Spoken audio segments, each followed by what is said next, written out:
here it is, week 2, and we already have Dartmouth and Bishop Stang meeting up, and both teams are 1-0. This should be a pretty good battle.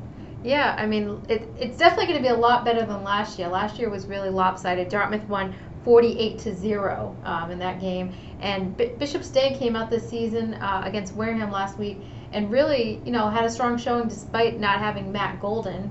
He's out injured, and Mike Mello took over for him at quarterback and had a huge game. He had 3 rushing touchdowns, and he also threw for a touchdown in that game. So that was huge against Wareham, and expect for him to have another strong performance this week against Dartmouth, which, Dartmouth to start the season off against Attleboro, nobody really knew, what to think because Attleboro is always strong, and Dartmouth, the Indians really took it to Attleboro in that game, and Chris Martin had a huge performance. He carried the ball 17 times, 149 yards, and he had 3 touchdowns.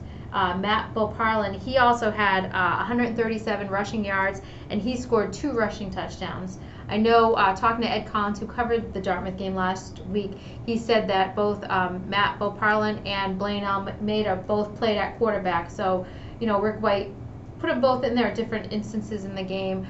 So I wonder if we'll see the same this week. Kind of a two-headed monster, and Martin had a big performance.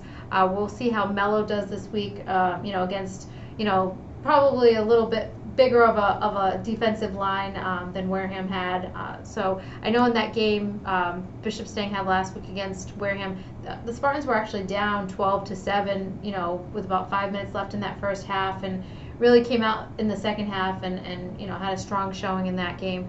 So it should be a nice rivalry game at Bishop Stang Friday night, 7 o'clock under the lights. So we'll hopefully see you there. All right, and be sure to follow us on Twitter at @SC_varsity.